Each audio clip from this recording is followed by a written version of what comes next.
Ladies and gentlemen, Mr. Cropper here. I just got a nasty little message when I turned this on that says that Hangouts Live is going away on August 1st. That's terrible. It went away before, and I don't know what happened. I would have had to reinstall stuff or something, but everything changed, and I couldn't do them anymore. And I found out just last week that they're still around, so I reinstalled the crap I need to install. So here I am, Mr. Cropper's live on air. Now I'm waiting for Doug to come. If Doug comes, I'm going to be discussing objectivism and his objectivism with him. And then if you want to pop in, the link's around. Where can I leave the link? Oh boy, it's on my Facebook. Go find me on Facebook. Is that possible? And the link's there. So, gee, I wish I should have thought of this before and I'd have left it in a window. Maybe I can do that in a second if I get bored, if Doug doesn't show up. Anyways, the link's around. People might show up. If you want to show up, I don't know, we'll deal with that. If you want to show up, ask me and I'll see if I can find some way to make that happen.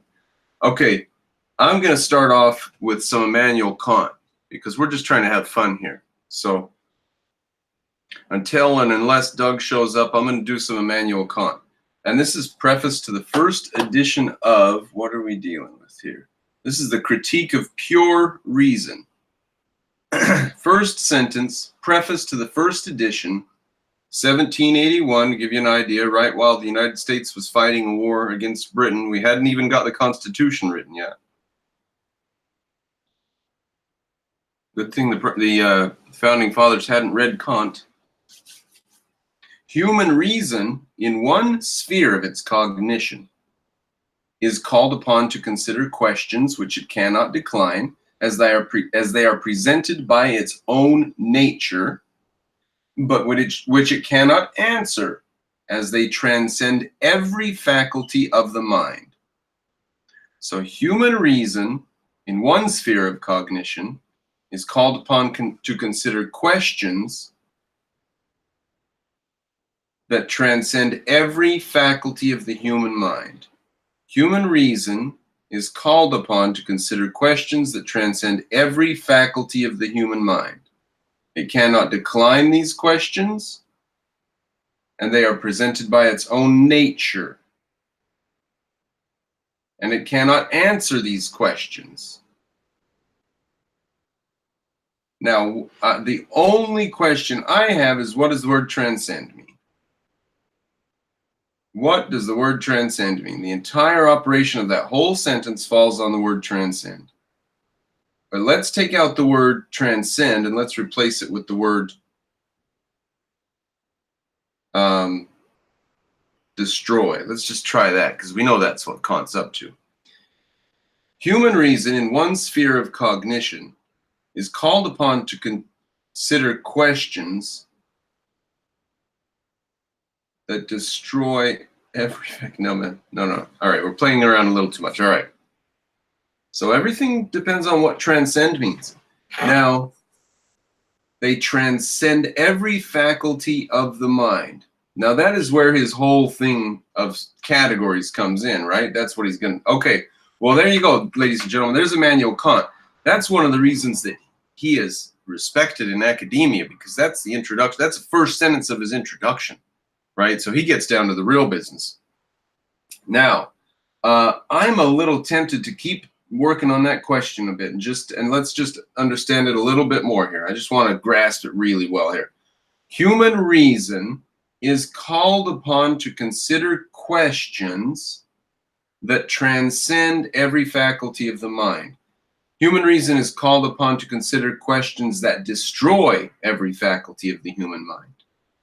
Human reason is called upon to consider questions that inhibit every faculty of the human mind. Every faculty. Human reason is called upon to consider questions that it can't decline and that it can't answer. Human reason is called upon to consider questions it cannot answer. And the reason that it cannot answer these questions is because they destroy every faculty of the mind, or they transcend every faculty of the mind, or they inhibit every faculty of the mind. Every faculty. Transcend. Now, transcend. Let's just give him the garbagiest meaning of transcend. Common, cliched meaning, which is to go beyond the material into a spiritual, right? So let's just give him a garbagey transcendence of, let's not call it spiritual because he doesn't want to do that. Let's call it noumenal, right? Beyond the senses. Let's do platonic. Because these people always want to find something beyond the senses in a vacuum separated from reality. And that's where he wants to go with this. He wants to find a question that is behind and outside of every single faculty of the human mind, and yet it calls the human mind into question. Human reason is called upon to consider questions. All right, there you go. We're not done with the first sentence yet. Do I have anybody with me? I forgot I was doing a hangout. All right, I guess I'll know when people drop in. So let's get on to the next paragraph. Holy moly. And how long? I want to just know how long. It doesn't even tell me how long I've been going. That's crazy. Okay, on one sentence. Good deal. It falls into this difficulty. So we know it's not a superpower to transcend these things. It's a difficulty. It's an inhibition. It is a destruction. I was right. It falls into this difficulty without any fault of its own. All right. Without any fault of its own. It means it is. Well, okay. So he means that you can have perfectly normal senses and it seems to you that everything's fine, and you're still going to fall into this difficulty without a fault. You can have perfect senses and you'll fall into this difficulty. You can have perfect reason. That's what we're talking about, right? Is reason. Your reason can go perfect, and without any fault of its own, it will be in this difficulty. All right. Now, any argument to limit human reason is going to have to use reason. And so it's going to be a rough road. So he is like starting right off jabbing at reason. Okay? So reason falls into this difficulty without fault of its own. It's just there by its nature. It begins with principles which cannot be dispensed within the field of experience. And the truth and sufficiency of which principles are at the same time ensured by experience. Okay, so the truth and sufficiency of principles are ensured by experience. That's pure Aristotle. Everybody during the Renaissance knew that. Everyone in the Enlightenment knew that. In the Renaissance, they were bringing it back. In the Enlightenment, they knew that. Hello. Oh, hey, Doug. Good deal. All right, we'll get back to Kant later. How you doing, Doug? Pretty good. Let me switch this. I have to switch my audio over to the headset because I hear you coming through the speakers. All right, good deal. Yeah, we're actually live because I didn't know how long I was going to wait for you, so I just started reading some Immanuel Kant to the screen. Oh no, don't do that. Oh boy, it's been fun. It's been fun. I can see why the leftists respect him, because they try to read him, and before they're done with the first sentence in the introductory paragraph, they already have to turn their brain on, so they have to have some respect for the guy. That's funny. Yeah, I used to find people who use technical jargon to be intelligent, so I see the humor in that. Yeah. Well, I mean, to be fair, Kant was an Enlightenment thinker. Uh-huh. If he was post-Kantian, then he would have been pure garbage as a thinker, because he would have used his own philosophy as the basis. But he used Enlightenment philosophy as the basis of his ideas. So, for example, in the very first paragraph here, he's talking about principles are ensured by experience. Now, that's an Aristotelian notion. You have to check with reality to know if your ideas are valid. So right. He says that right there in his writings. He says principles are ensured by experience. Ah. Then he goes on to say how experience means nothing. It's all just categories in our mind, so forget principles. So he was like somewhere, he's like a transitional form. Yeah, he is the transition. He's the pivot point who says, yes, I know about the senses. However, the senses are destroyed, Right. So he's not like quite as bad as the modern philosophy, but he is what causes it, basically. Yeah, well, in that sense, he's worse than the modern philosophy because Right. these modern pea brains, if they were surrounded by John Locke and Thomas Jefferson and Isaac Newton, they Right. would not have been able to come up with Kant's destructive philosophy. You know? Right. It takes a real monster to stand in the middle of the Enlightenment when the American Revolution is happening and Right. all over the world science is growing and industry's growing. Instead, to stand in the middle of that and destroy it all with hatred is Immanuel Kant. So that's singularly worse than just about anybody else in history, actually. Yeah, that's correct. I used to have a hard time when I first got into objectivism. I was like, well, how could Ayn Rand say Kant is the most evil person in history? All he did was come up with a philosophy, but now that it makes total sense. Yeah, philosophers are at the beginning of all the trouble.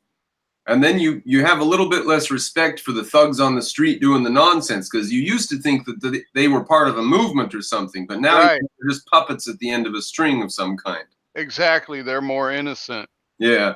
Well, Antifa, I don't know if I'd say Antifa's innocent. I'm willing to jail them.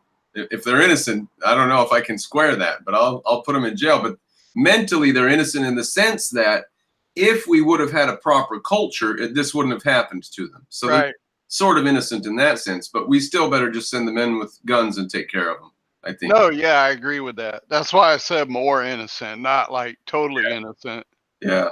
But so let's get to what we promised the viewers, discussion of objectivism and Ayn Rand. Now, are you the Doug that sent me some donation of books once upon a day, like 12 years ago?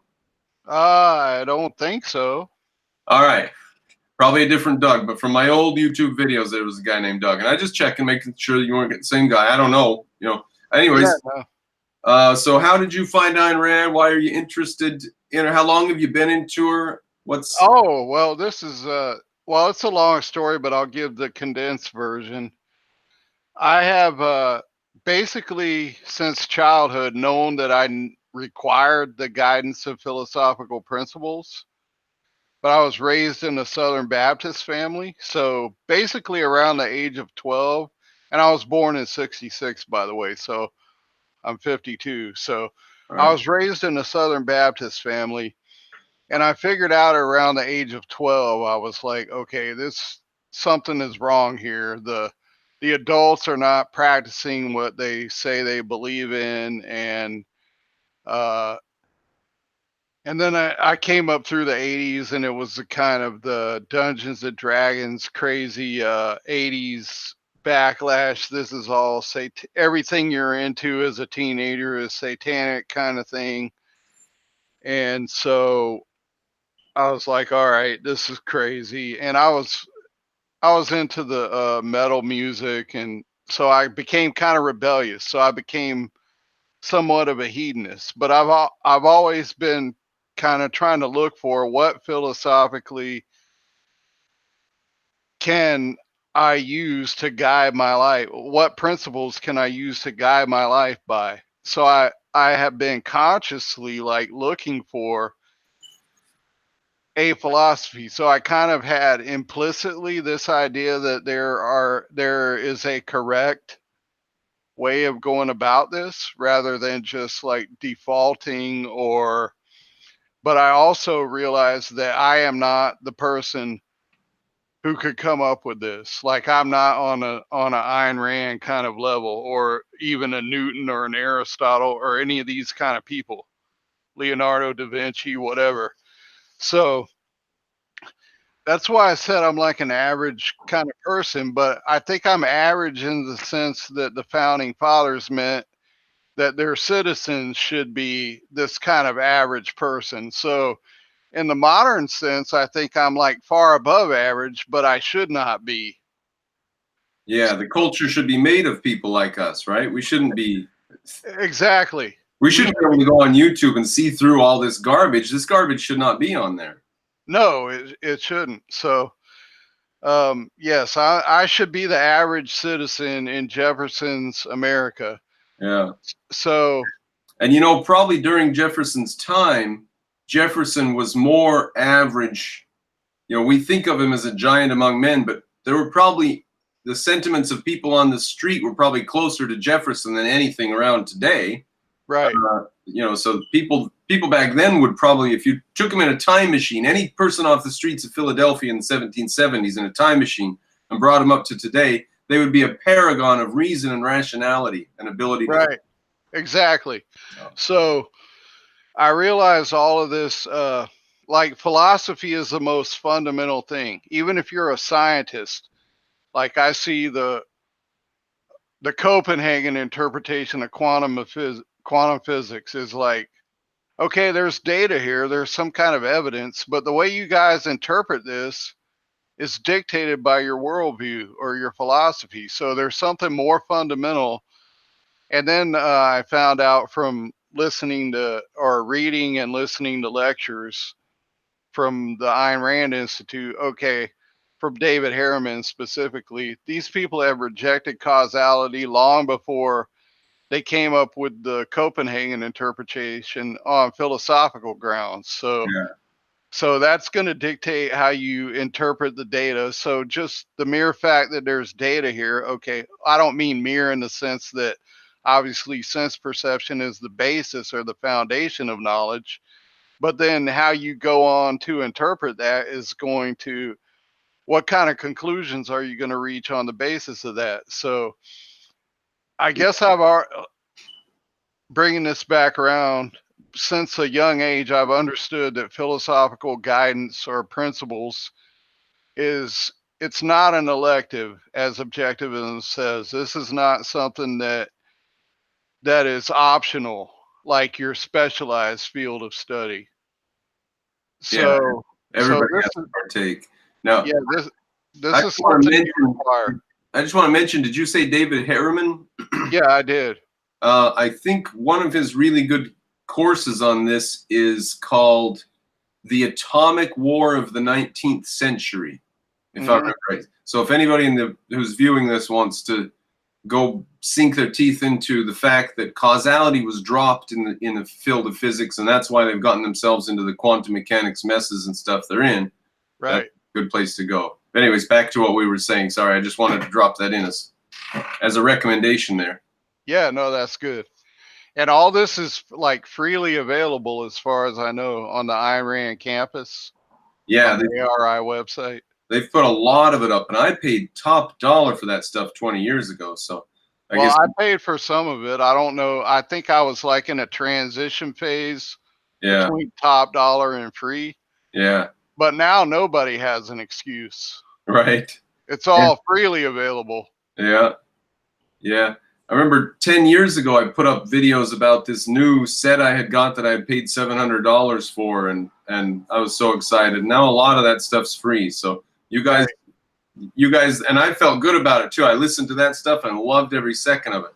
No, it's invaluable. Yeah. So you guys that didn't pay hundreds or even several thousands of dollars into the Ayn Rand when they were charging for that stuff, now you got to go listen to that stuff. Don't take it for granted. Yeah, don't take it for granted. Yeah. So That stuff is like, it's philosophic gold. yeah. Now, what age did you find Ayn Rand? What was your first Ayn Rand book? I believe it was The Virtue of Selfishness, and it was sometime in the 90s, like in the early to mid 90s. And the reason for that was after the Southern Baptist thing, I was like, all right, this is just crazy. But I didn't give up. I was like, all right, there has to be some kind of philosophical guidance. So I actually ended up getting into Satanism because I was into metal, and that kind of goes hand in hand with the Satanism. I Yeah. actually play drums, and I've been in bands and whatnot. Uh, So I was like, okay, well, this Satanic Bible by Anton LaVey, this is kind of interesting. But then later I figured out, okay, this is just kind of like hedonism, and they kind of got ideas from Herbert Spencer on like social Darwinism. So they viewed reason as a thing they viewed humans as being in a predator-prey kind of relationship, and the smarter humans use reason as a way to manipulate the dumb humans, not as a way to like know reality and achieve Uh, knowledge of reality. So there was that, and now I'm speaking in retrospect, of course, yeah. as an objectivist. But that was something that I didn't understand at the time. But it was still better than Christianity because at least there was like no hypocrisy, and there was at least the element of pleasure in it, even though I know hedonism is not Aristotle's eudaimonia, Yeah. but it's kind of moving in that direction. Epicurus is not terrible if you don't know about anything else. Right. So I kind of moved in that direction. And then I found out about this organization called the Temple of Set, which is kind of this Platonic kind of neo occultism kind of initiatory school that's focused on self development or self improvement, as they call it. And they called it left hand path, which means it's supposed to be centered on the individual. But since it's Platonic, it has a primacy of consciousness element to it. So it's kind of like saying, okay, and it was, since it was occultism, it was like this magical worldview. So it's saying, okay, primacy of consciousness means that we can just like will things, and then like reality will snap into place. So it kind of has causality backwards in that sense, because they don't understand that consciousness is consciousness of existence. So it has the consciousness and the existence axiom backwards. So I went with that for a while. And then in 2014, so for years, I kind of tried to mingle this left-hand path, satanic Setian kind of worldview with objectivism, because I was very interested in that from the virtue of selfishness. And it said, okay, egoism and all this, and it seemed compatible. And I tried to integrate it for many years, but eventually it came to a point where I experienced cognitive dissonance psychologically because I saw the contradiction in it. And I said, all right, I have to actually choose one of these worldviews or the other because they cannot be integrated. Uh-huh. Kind of like the state that our economy is in right now, but you can't mix these two things. And I was, Uh-oh. You've gone silent. Are you still on? Well, that's interesting. You were saying 2014 was a turning point or something? Now, I believe he says he's 52. I don't know if you're still on, Doug. You've gone silent. But that's pretty late in life. That would make him 46 or 47 or 48 or something when he decided to finally change and integrate his mind properly. Now, Ayn Rand thought, for various reasons, I guess, that it was pretty hard to change your viewpoint late in life, your deep philosophical convictions. But she, maybe she just never saw an example of it. Doug seems to be an objectivist here. Seems to be, he wasn't an implicit objectivist all along, trying to get his philosophy right and trying, looking all around to try to find something reasonable and more consistent. And if he never would have found objectivism, and me too, if I never would have found objectivism, I would have been an M type. I would have definitely integrated my life around some principle, like Doug was trying to do. yeah, I got cut off, but go ahead. Oh, are you? Oh, okay. No, I was just hoping that you'd pop back on. Go ahead and continue with your thought, whatever you were saying there. No, that sounds, your summary sounds somewhat accurate. I had to plug my mic back in. It's a wireless headset, and it's actually plugged into my PS4 Pro. So nice. So, so you came to objectivism pretty late in life, then? Yeah, I mean, I guess so. I started reading it in the mid '90s, but But I think the thing that's odd about me is that I have been consciously the way I look at it now in retrospect is kind of like if you're looking for a phone, right? You're going to look at the Samsung Galaxy or the iPhone or whatever. I was kind of looking at worldviews or philosophies in that way, although at that time it was implicitly.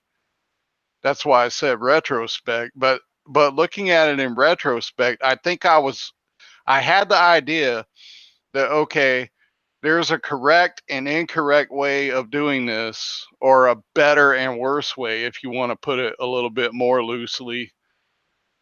But philosophy is not subjective. It has to play by the same rules as the hard sciences. That's why I don't like this dividing line between in the universities what they call the humanities and the hard sciences.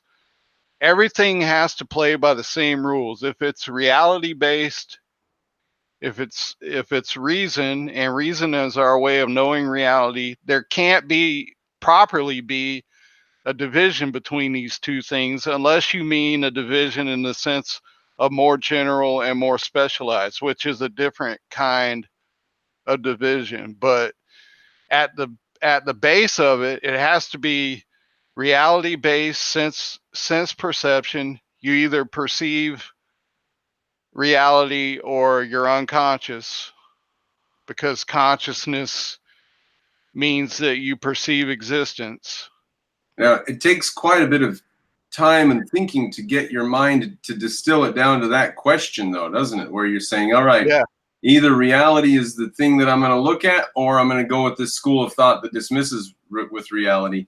I've Mhm. got to choose. So a lot of people never get to that point. So it's unfortunate that our culture isn't better and we couldn't just hand them a better version of stuff.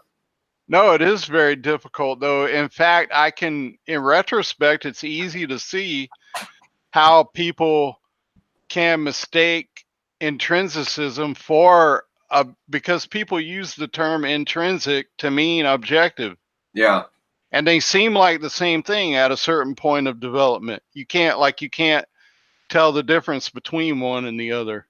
yeah, Or they use words like contextual to mean subjective, for example, and that doesn't mean subjective.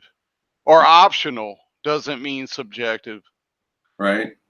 And Yeah, people are really confused. That's why this intrinsic subjective objective trichotomy, I think, is so crucial to understanding objectivism. yeah. The intrinsic side is just the M type, and the subjective side is the D type. And Right. yeah, they're just different ways of getting the question wrong. The history of philosophy is riddled with false dichotomies of this type. Yeah, there's almost nothing else you can do in philosophy. You either get the right answer or you set up some sort of false alternative. So, Right. And that's why when I understood that, I realized how insanely what on another level Ayn Rand was, even like far beyond anything like Newton or Einstein, even. yeah, Maybe Aristotle maybe is the ancient equivalent of that level, but like I don't think there's been another human being since him other than her who's been on that kind of level. yeah, yeah. It's amazing. And one thing I think it's funny when I'm talking to these lefties on one of these videos, he says she's incredibly egoistic to name her philosophy objectivism as if it's the only objective interpretation possible. And it's like, yeah, she's a giant among men. It's true. Hers is the objective interpretation. It's true. I mean, they say that though because they don't know what that means. Yeah, yeah. They don't know what. Yeah, they don't appreciate what it really means.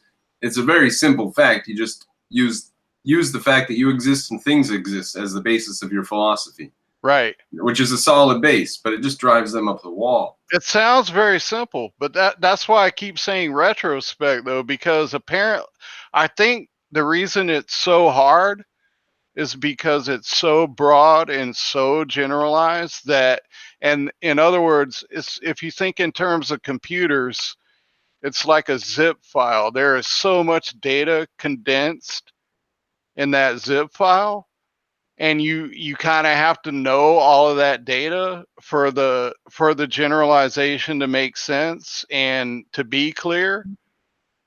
Yeah. That otherwise, if you hear it and you just say, yeah, I get it and I agree, I would be kind of skeptical of that, because then you'd just be kind of like, okay, he hears the words and he says he agrees, but does he really understand the amount of data that's compressed into this apparently obvious or self-evident statement? Now, it is self-evident on the perceptual level, but on the conceptual level, the existence axiom being the only thing that everything in the universe has in common is so broad and so abstract that it's like the antithesis of self-evident. Yeah. It's the very last thing about philosophy that you can actually come to grips with, because you have to be able to appreciate the body of everything before you can appreciate a term that encompasses everything. And then other people will think, oh, you're just an arrogant prick because you don't know their specialized field of knowledge. But you do know that that applies to everything. It doesn't matter if you're a physicist or whatever you happen to be. This thing still applies, because I don't think, well, nobody else in modern philosophy understands that the law of identity is metaphysical. It is not epistemological. It's not arbitrary. It's not, it's not linguistic analysis or whatever else kind of crazy philosophy they have now. Yeah. I mean, I've read it and looked into it, but I really at this point, I understand that I know enough that I don't have to study this in depth to know what it is, any more than if I was a biologist, I would have to study creationism to understand it. Yeah. And you don't have to go move to Nazi Germany and live there for 5 years to understand their culture. You can understand what's going on by reading a few newspaper articles. No, and I can understand that I don't want to live in a dictatorship, and because I understand that force and reason are opposites. Yeah. So I don't need to do that to know this. And we can read some stories about the Venezuelans eating their zoo animals, and then we don't have to try it over here. We can do some other thing. I just brought that up recently to somebody. I think it was at work. I couldn't remember what country it was. But I said, yeah, they tried the socialism experiment to such a degree that there are now no longer animals left in their zoos. I'm like, I don't remember what country it is. Yeah. But if you need data, look it up or whatever. Yeah.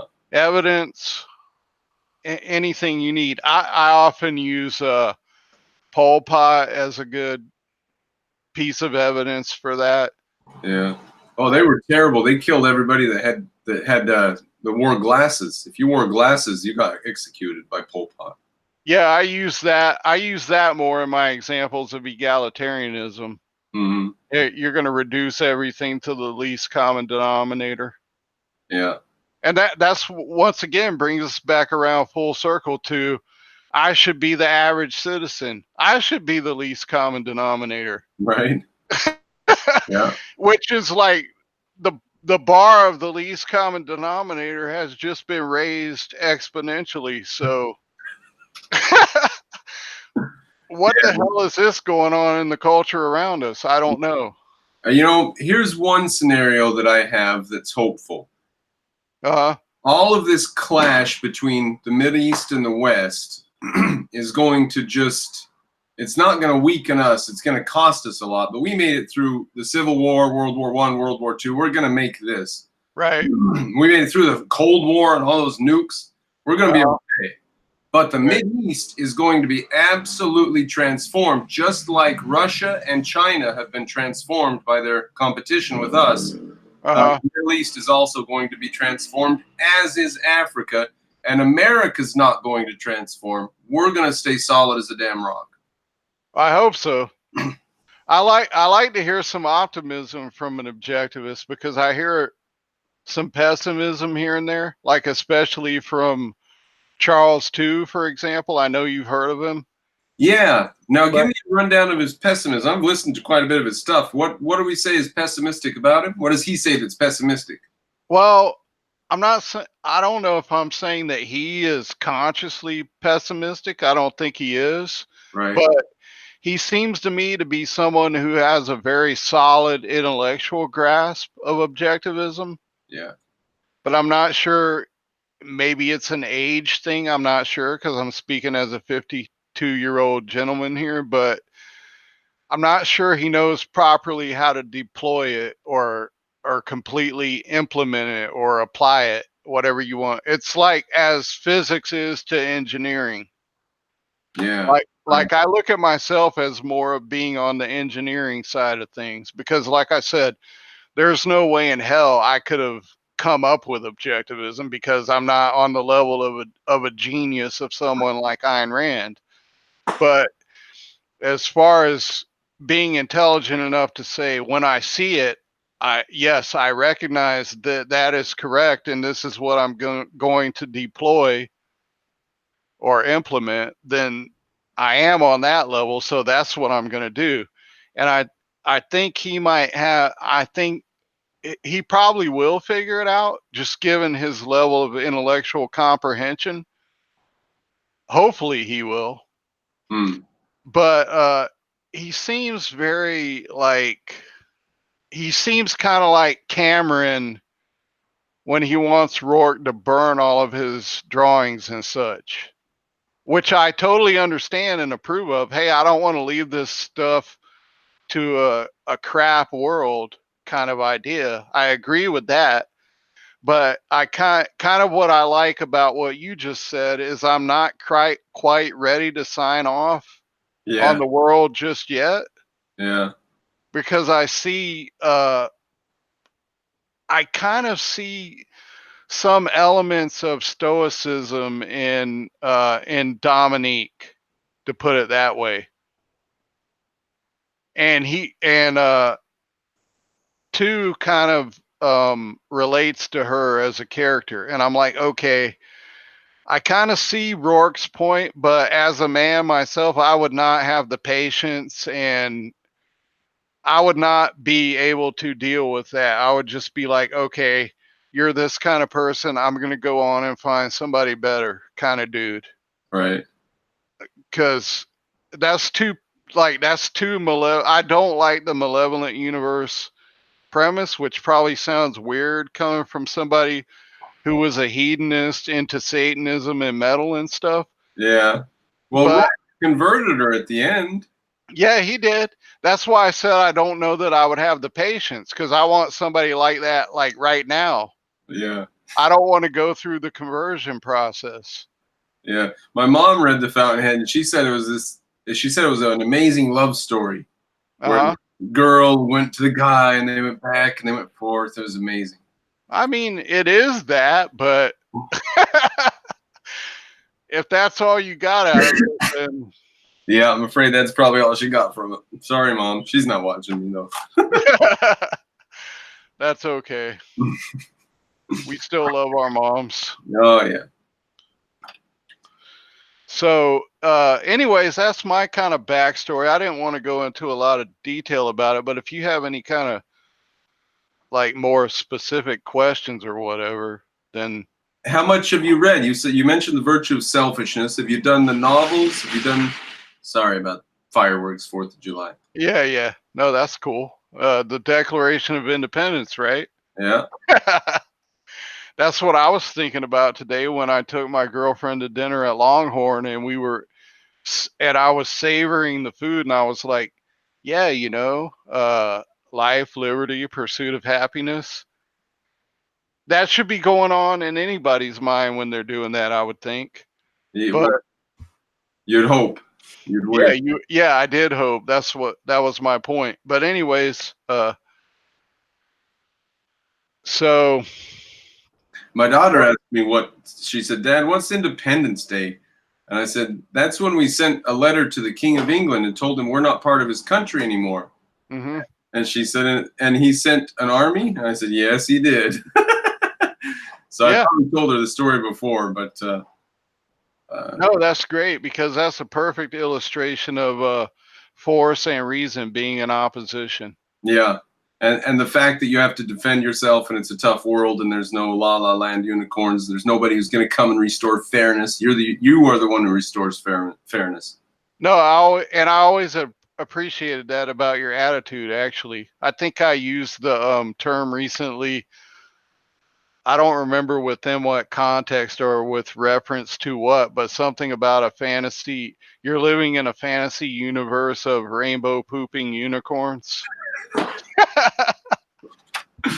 I mean, I definitely hate malevolent universe premise, but I also realize that we live in reality. Yeah.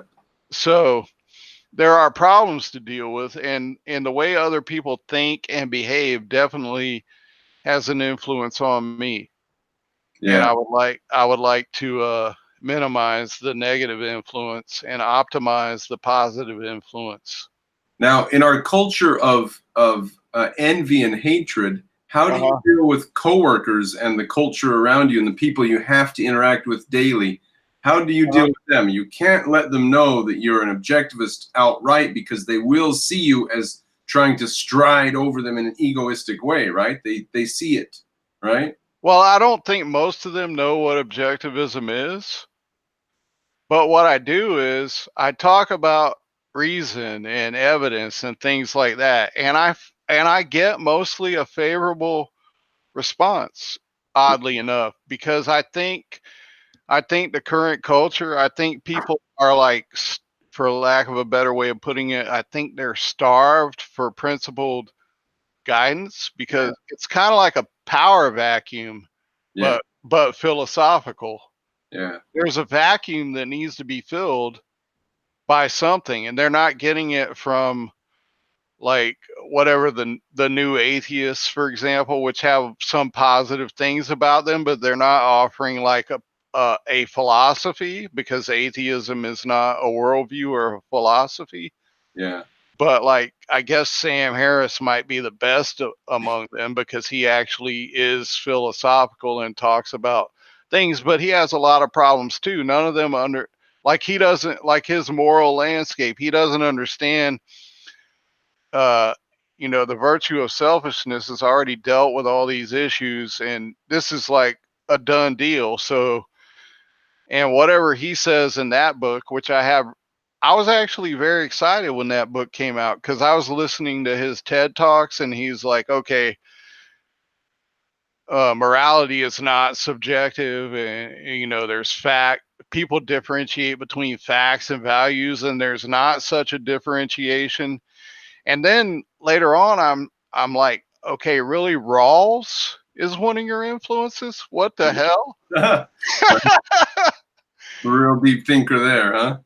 Yeah, no, and this is like total egalitarianism, and so I'm like, okay, well, that kind of started off good, but then it took this kind of nosedive into altruism, or I guess with him it's really more consequentialism, but it reduces to altruism at the most basic level. Yeah. Because it's egalitarian. So I'm like, okay, that kind of got ruined. So, and then Hitchens, I thought he's good on a lot of things, but then no. No. Yeah, he was a anti Ayn Rand. And I think that he wanted to be nicer to Ayn Rand, but he knew his audiences wanted to hear him jab at her. Yeah, but I mean, then that's just him caving to, once again, altruism, which means otherism. If you care so much about what other people think or do or whatever, then you're kind of in the wrong business if you're philosophical. And his reputation will suffer among objectivists for all eternity now, Right. because he got a cheap laugh in a room at some cocktail party. Yeah, I think you're referring to that one video that he did on Ayn Rand or whatever, where he made, obviously he either didn't read or didn't understand the virtue of selfishness. Yeah, or didn't care to take ownership of it. He would rather just disown it in front of the crowd and say, "Nah, Yeah, nah." yeah, I see your point there. Because that's a good point actually, because he does seem too intellectual or too erudite, maybe, to have misunderstood it. And Yeah, so it was really more of a case of him caving to public opinion kind of thing. yeah, I'm afraid so. I'm afraid there's a lot of that in him. And what's amazing to me about him is how far he came to the right by the end of his life. Because Yeah. when he was younger, he was a Trotskyite. So Yeah, he was a communist, right? yeah, that's pretty far to move. So at superficially, now that you bring that up, superficially, I was like, okay, he's just having some kind of communist reaction to Ayn Rand or whatever. But no, I think what you say is more accurate now that I have a bigger perspective on it. Yeah, now, I've watched a lot of him, and at one point he said he discussed the essays in The Virtue of Selfishness with Alan Greenspan at length. Uh-huh. So, I mean, he's done, and Alan Greenspan is whatever, dismiss him if you want, but he knew Ayn Rand, and they Uh-huh. talked about these essays for hours, apparently.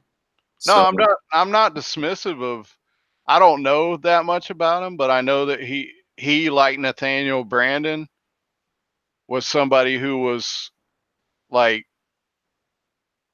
basically he for whatever reason, I don't understand those people, so I'm not claiming to know anything here, but there's something wrong with them, and it's not intellectual comprehension, yeah, which is kind of the one of the red flags that I'm not putting Charles II in the category with Greenspan and Brandon, but that that kind of thing just raises a red flag for me, because there's one thing to it's one thing to intellectually comprehend something, and it's a total other thing to like live it or deploy it or whatever term you want to use to yeah. like implement it. One thing about Ayn Rand's philosophy that I had to get my head around was the economics. I had read her economics essays and capitalism and stuff, but Uh-huh. it wasn't until I went and read a bunch of books about the actual history of railroads and things like this that Right. I had it filled in with concretes everywhere, and I could see from 100 different directions where government regulation was bad and taxation was harmful and etc. Right. So sometimes if Charles II doesn't have a vast body of actual historical knowledge, then the philosophical stuff is just floating scaffolding that is not really very useful until you fill it in with reality. Well, I think he said he actually built it from the ground up. I mean, whether he actually did or not, but I agree with what you're saying, though.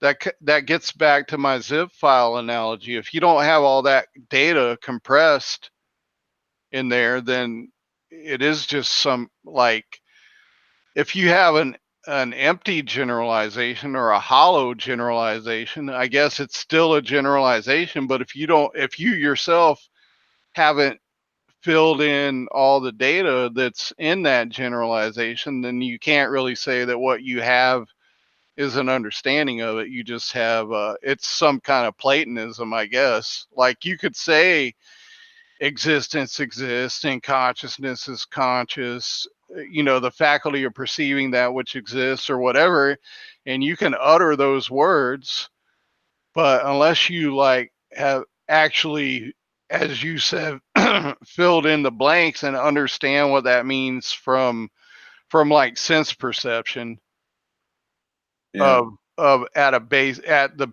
base of epistemology on up through concept formation, and then principles, which are like guiding concepts, which condense more data than like concepts in between two or more percepts and two or more concepts into more abstract concepts.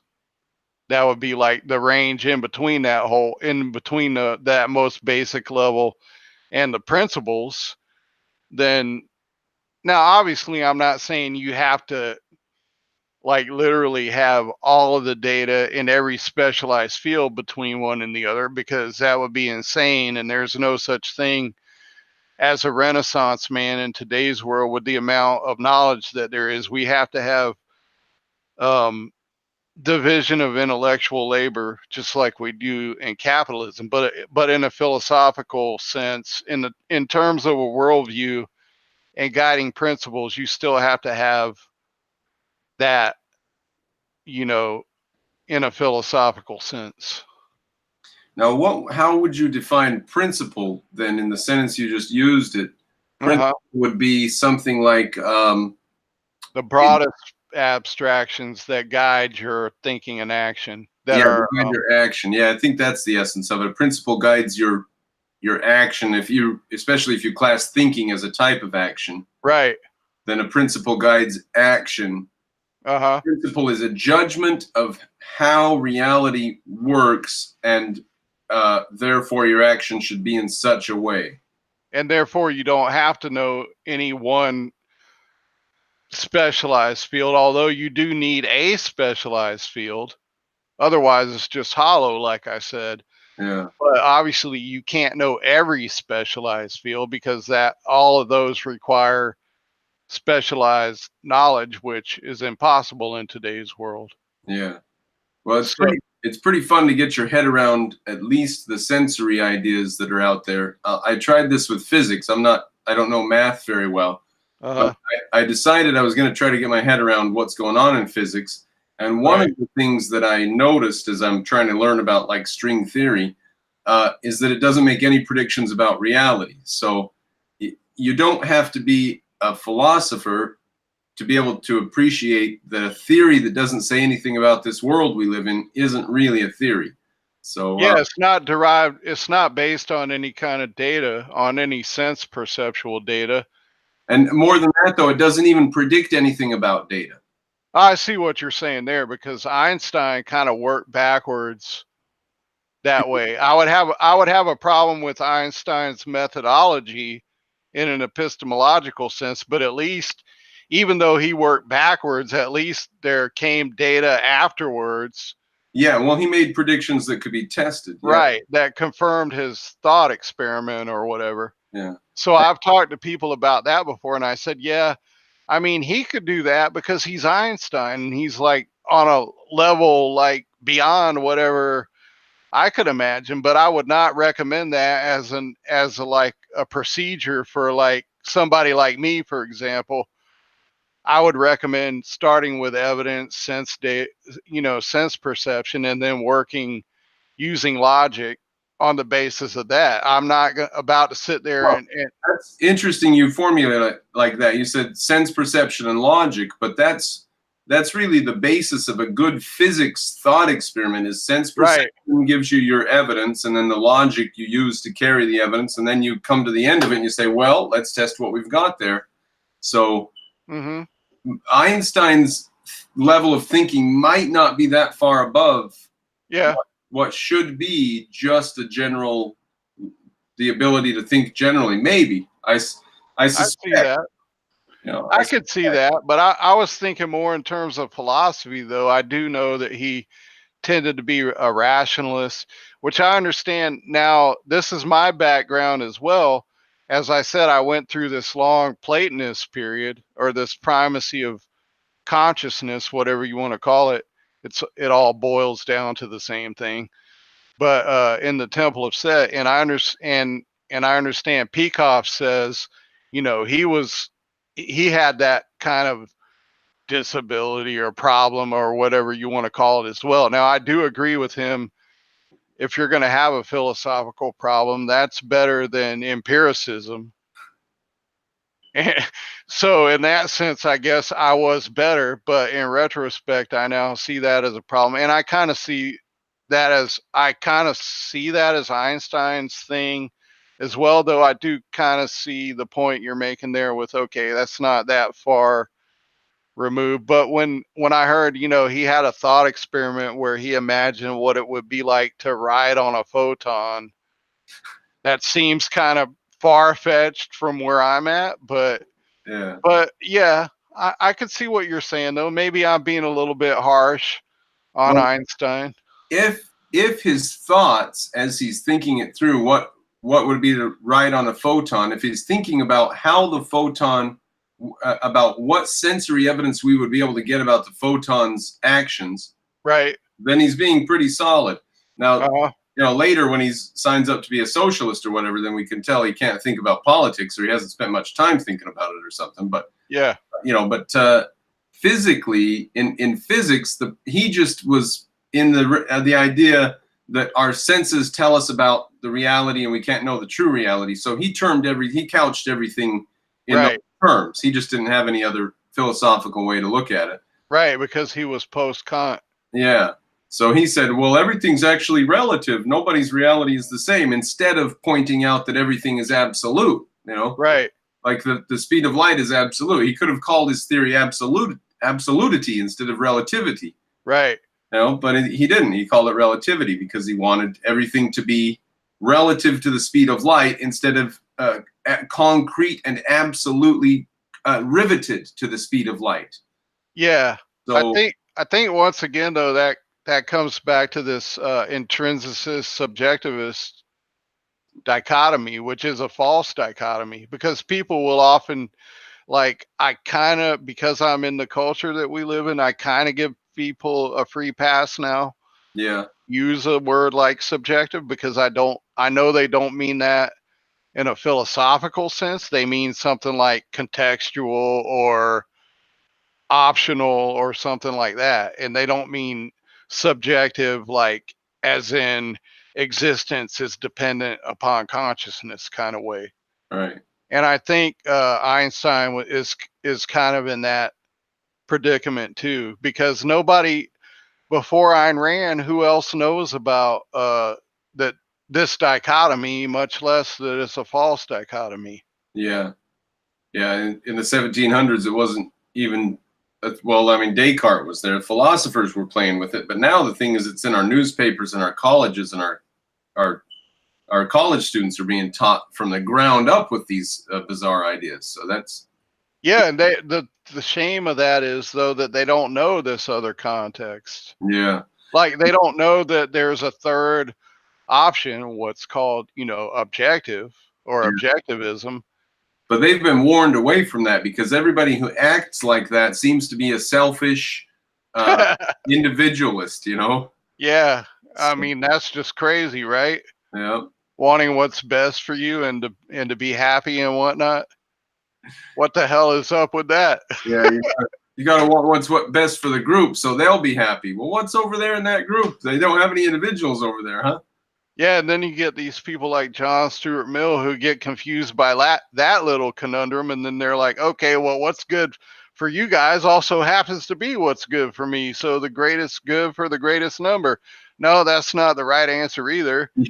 It's actually whatever is good for you, because you're the kind of organism that you are, a rational organism or a rational animal, is the way Aristotle put it.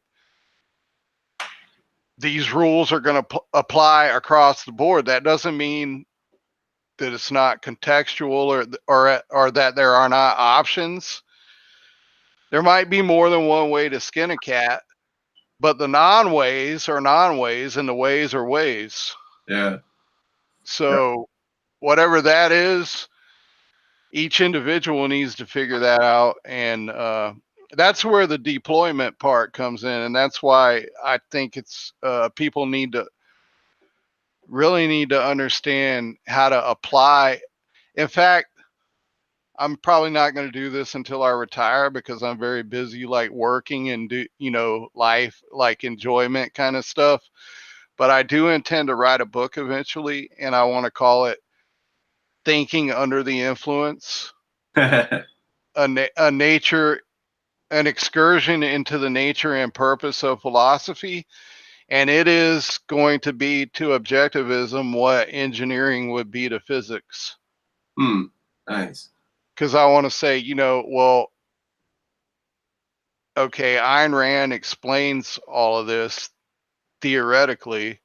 Now, this is what you as an individual can do once you learn this, and this is how you can take it and actually live according to these principles. And it will not be the same for any two individuals, but my point is going to be that's not what subjectivism means. It means you take these principles, and because reality sets the terms of whatever time and place you live in, culturally and existentially, whatever, you live in this time and place, and these principles will therefore maybe be deployed in this way, but they are the same principles.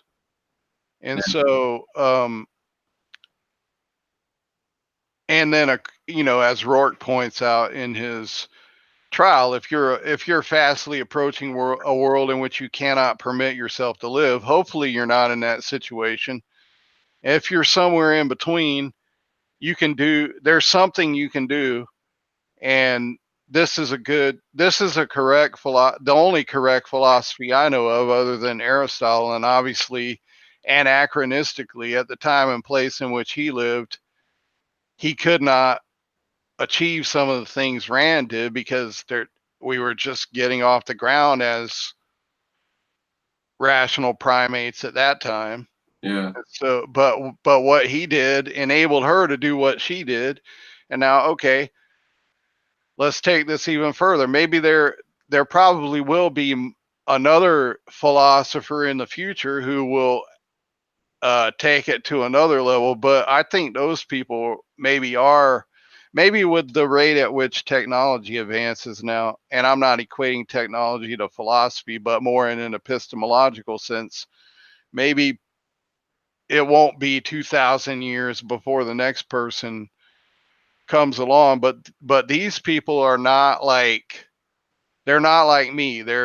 These are exceptional people, and whoever this person is maybe will take it to another level. But until then, people like me can do this. I don't know if there's another level to go to. If you look at it like this, There might not be.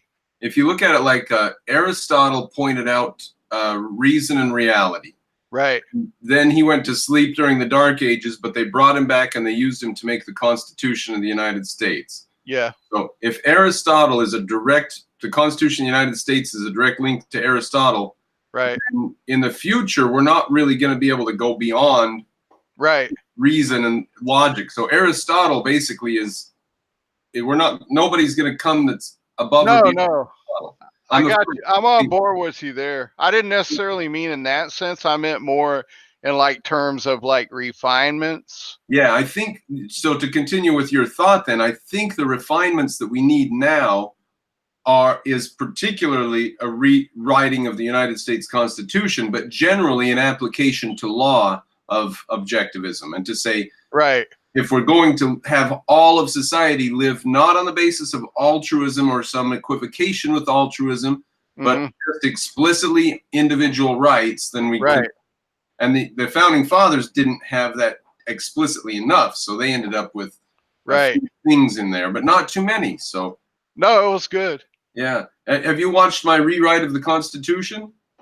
I haven't had time to watch a lot of your recent videos because I've been working a lot.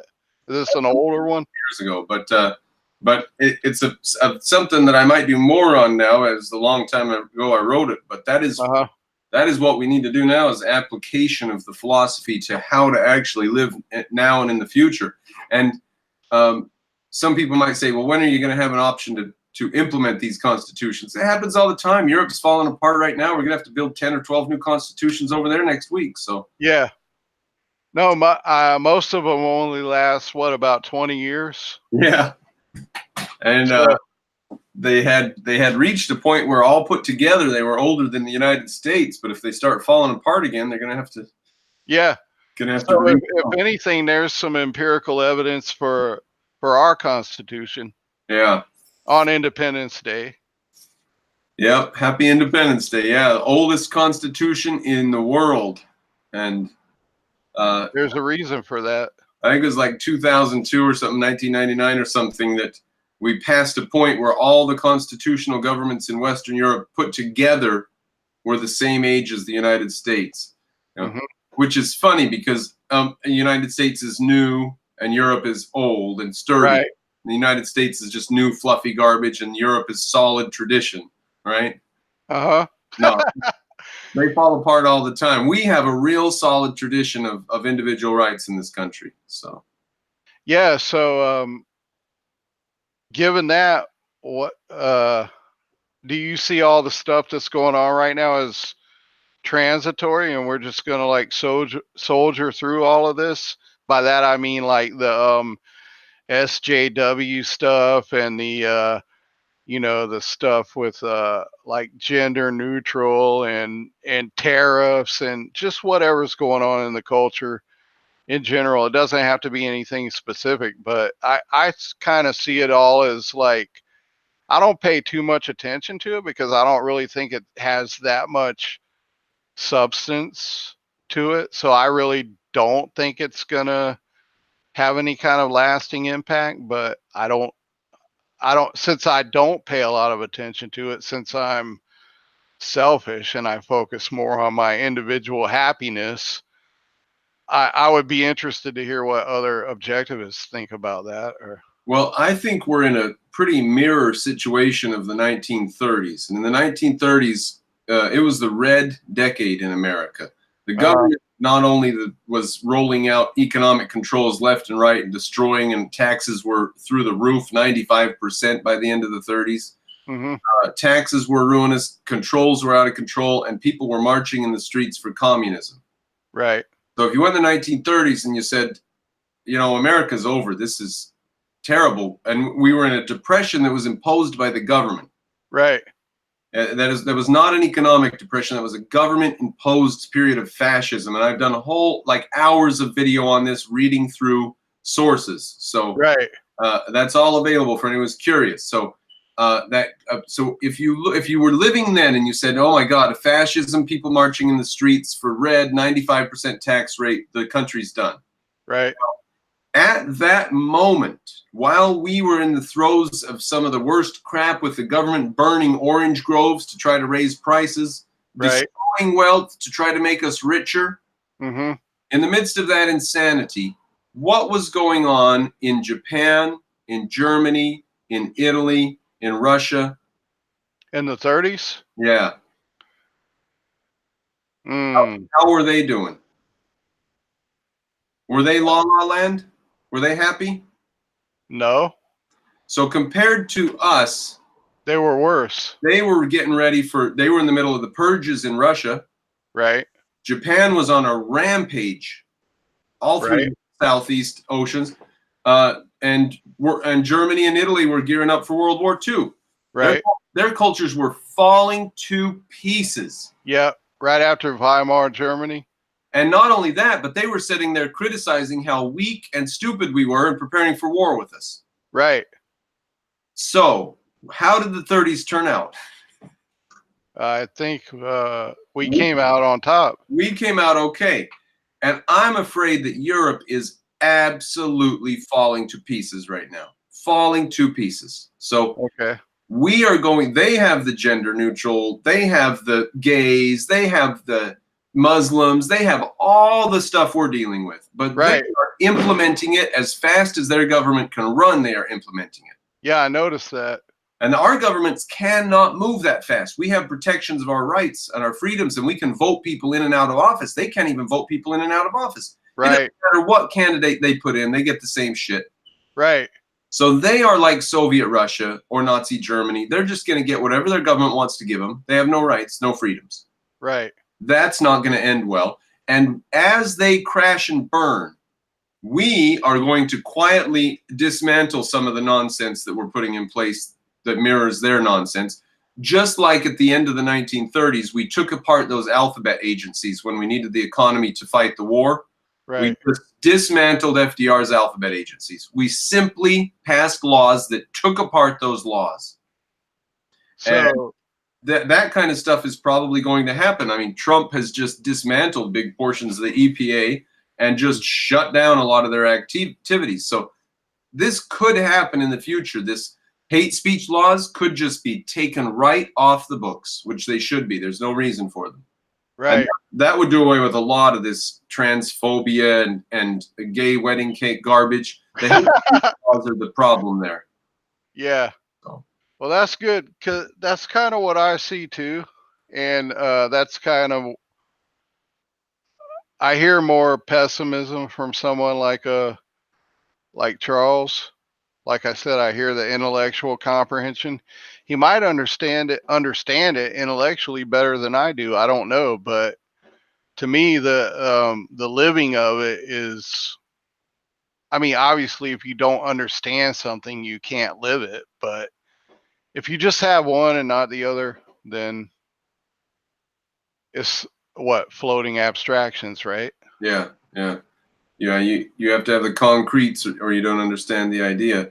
And that's one thing about, if you know a big solid chunk of history, then Right. when somebody says something about the situation today, I just, Mhm. well, they were saying the same thing in the 30s and it looked a lot worse. Yeah, the stuff gets recycled over and over, Yeah. like And like and the same people. and it's not that the 30s were easy for America, and it's not that the 40s were easy for America. So I'm not Or saying we've got an easy path ahead. right. No, I know. I'm just saying that Europe is going straight into the meat grinder. That's all I'm saying.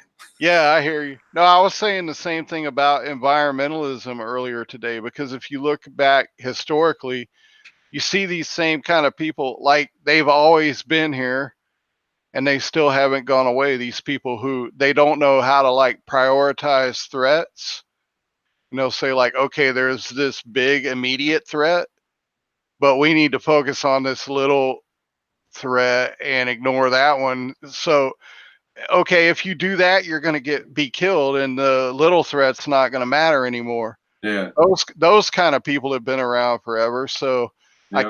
I kind of hear a similar thing coming from you. And I noticed in some of your past videos that I have watched, you talk about history. And also, this is, you read in objectivist literature generally. History provides you with data, with cause and effect data, where you can look at these things and you can see what the result is going to be. So, and I think I remember Peikoff saying something about Rand took a lot of her empirical data from historical knowledge, Yeah. Yeah. saying, You can't do experiments on humans, but the experiments have already been run on humans plenty of times. You just have to read about them. It's called right, history. Yeah. exactly. So, yeah, it's, I think I remembered in one of your past videos, you said, yeah, it's unethical to do this, but it's already been done. So we can look at that data and we can see, yeah, this is not correct. And this is kind of what we want to do. Anyways, even on just a more basic level, if somebody can't see, once again, I guess I can't just take for granted that what is obvious to me is obvious to people. But uh, an example I use for people is, okay, you're about to die from this terminal disease, and there's a doctor that he's like this genius doctor or whatever, and you're like, okay, my solution is I'm going to point a gun at this guy and say, cure my disease right now. That's my example of reason and force being opposites. That guy's mind is going to be paralyzed. He's not going to in that context be able to do anything about your terminal disease because you're holding a gun to his head. And even though that's a metaphor for like a government or whatever, I don't know. Maybe there's a better way to make that point, but that's the one I've come up with so far.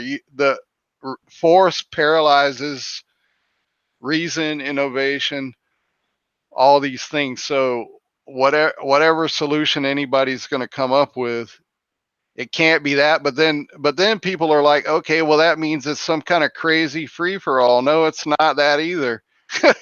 You can't just like, oh, it's not subjective in the sense that, okay, well, whatever, off the rails kind of thing.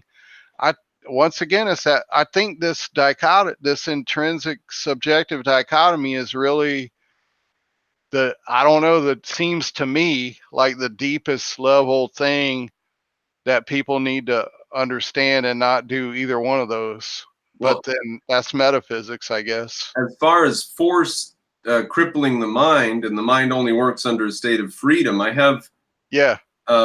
it's sort of a hard subject to appreciate, but Uh-huh. there is a very interesting body of historical evidence that this is the case, and that the Right. Soviets knew that this was the case. The Soviets understood that nobody could really accomplish real intellectual work if Right. it was at the point of a gun. Mm-hmm. So they had whole towns of free people. The stores were stocked with Western goods. They were free to walk the streets. There was no KGB. There was no Stasi. Now these were armed camps. You know, they were inside of a walled city. Right. But they did not have people breathing down their necks. They didn't have microphones in their houses. They could say anything they want. They could talk freely among their colleagues. They were not under. Huh.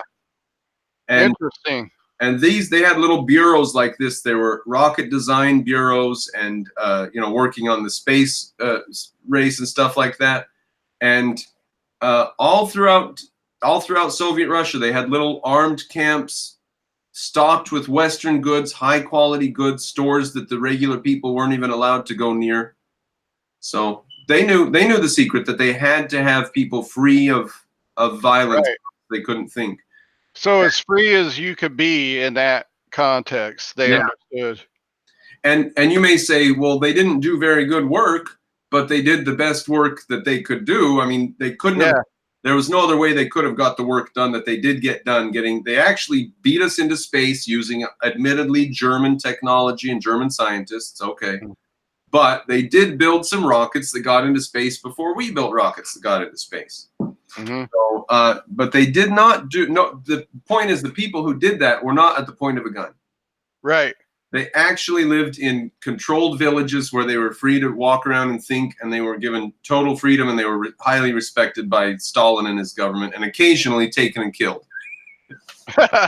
So the system didn't work perfectly, but they knew they had to give these people freedom, or else they couldn't function. So they would collapse even quicker than they did. Yeah. And not only that, there was constant sabotage to get secrets from the West, because they knew that they couldn't come up with it on their own, so just steal it. So Peter Keating, right? Yeah, exactly. Yeah. Well, actually, Toohey at the top of all of it, but yeah. And the Soviets came out with this amazing new limousine, the ZIL limousine, or whatever it was, Zol or whatever it was, and it was remarkably similar to a 1936 Packard. Huh. And they built it for decades. So, yeah, well, there's no innovation or ingenuity, right? No, none at all. There could not be. Their word for truck, actually, for a long time was Studebaker. Because we sent them a bunch of Studebakers in World War II for the war effort. Right. And so they were widely known, and then they copied them. They just built factories and built copies of them. Right. They had nothing. They built nothing. They built nothing. Everything they had came from the West. So yeah, freedom and the mind are corollaries, and you can tell that if you know. Like, I've read more than 100 books on Soviet Russian history, so I don't way too much about it, but Soviet Russia is a good example of it. Yeah. No, though, but that was a real challenge for me, though, because as I said, I came up through like the a Southern Baptist, and then I'm like, okay, well, this is bullshit. So, and then Satanism, but I didn't know, okay, this is just Epicurus all over again. Yeah. But then it doesn't have the metaphysics and the epistemology. It's just like the ethics, right? So you're like, okay, whatever, pleasure, whatever. I'm here for a limited time, so I'm going to get as much pleasure out of life as I can. But then you don't realize, or I guess I'm speaking of myself, but I did not realize that, okay, I can't make decisions on the basis of my feelings or emotions. And I know I'm taking Epicurus to the most debased level possible, but I hadn't actually read Epicurus at that time. I know he's a little bit more refined than this, but you can't just be impulsive and make it. My thought processes was, okay, well, I might walk out into the street tomorrow and get run over by a bus. So I might as well get drunk and be promiscuous and whatever right now because, you know, Who knows how long you'll live? it's like Dostoevsky or something, I guess. And then I was like, okay, well, this is very self-destructive. And I was like, okay, I can't live like this. Like literally cannot live like this because I will kill myself. And I was like, I have to stop doing this. And so that's when I got attracted to the more rationalist, Platonic kind of thing. So I've actually lived this subjectivism, intrinsicist, false dichotomy, which I think is why I understand it so well now. Mhm. And I was like, yeah, objectivism, okay. She's actually saying that neither one of these is correct. And that was because, you know, like everybody, I took intrinsic to mean objective for a long time. Yeah. And I was like, okay, well, if you say like you like salad, that's not objectively correct. That kind of thing, you know. Yeah. And now I understand that's total not like that's the other side of the coin that of which both sides are incorrect. So I've been on both sides of that coin. Yeah. And now I understand, okay, it's not that, it's the reality based and sense perception and then logic on the basis of that. And that doesn't mean that context is out or options are out. Because neither one of those ways of looking at it is correct anyway. So I can just toss all of that out and just go with this reality-based logic way of doing it. And then when I see somebody else that maybe does something differently, as long as it's still reality-based and logical, I don't have a problem with it. I'm like, okay, so there's options in reality, whatever. It's still reality-based. That's where the rationalists don't get objectivism. They think if we're all doing what's logical and rational, then we'll all be doing the exact same identical thing. No.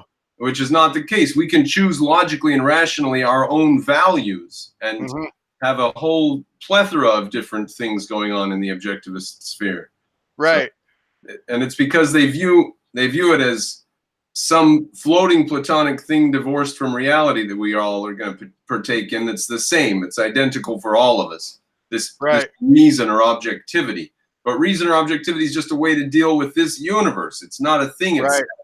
It's not a thing. Exactly.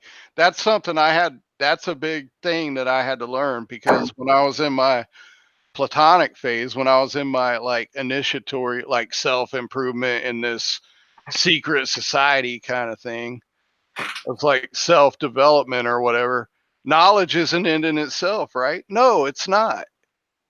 If that was true, then publishing the recipe for chemical weapons on the side of a billboard is okay because that's knowledge, right? Right. But no, knowledge is not an end in itself in the Platonic way. It's whatever knowledge of reality can enhance my life. But that's also not subjective, because these are factual things that I'm talking about. I'm not saying whatever enhances my life simply because I like it. It's because what it requires to enhance my life as a rational organism, a biological organism that is alive with a conceptual faculty. Certain things are required in order for me to live in that way. One of which is a government that's not North Korea. Yeah, and they go crazy when you talk in that way, because you're plugging you yourself as an individual in to see what should happen. And they say, let's not worry about you as an individual. What about society and all the other people? Fuck them. Yeah, we're never going to know how to deal with them if I'm not the one there dealing with them. Yeah, you're the unit. You're like the existential unit. Yeah. And I mean existential in a metaphysical way, not as in like Jean-Paul Sartre or something like that. Yeah. you're the beginning, you're the base of the conversation. That you're the individual is the context in which all philosophy happens. And and they want to do philosophy without the individual being considered. They just want to consider society or the group or reality as such without the individual there looking at it. And that's what they take to be objective. Yeah, that's their definition of objective. And then that's why objectivists are so confusing to people, because neither one of those sides, we're going to look like one side or the other to either of them. Yeah. To the intrinsicist, we're going to look like a subjectivist, and to the subjectivist, we're going to look like an intrinsicist. Yeah, and we're like screwed either way. and I don't know if we can get through their basic philosophy. I mean, if we could get through that basic philosophy before they hear the garbage, then they would never take that garbage seriously. Right. But now that the garbage is their basic operant, I don't know if we can get through. Yeah, I think of it as like a virus running on your biocomputer. Yeah. Because I remember Rand said, like, garbage in, garbage out. She said if you put these garbage ideas into your mind, then the readouts are going to be unintelligible. Yeah. So I was like, long ago, I was reading that in the 90s, and I figured out, okay, I better stop feeding these garbage inputs. And then I figured out, okay, the further along I got, I'm like, okay, these inputs come directly from sense perception, not like from other people or from whatever. Now it does get very abstract and very integrations of concepts or other abstractions eventually. But at the ground floor, if you don't start with sense perception, then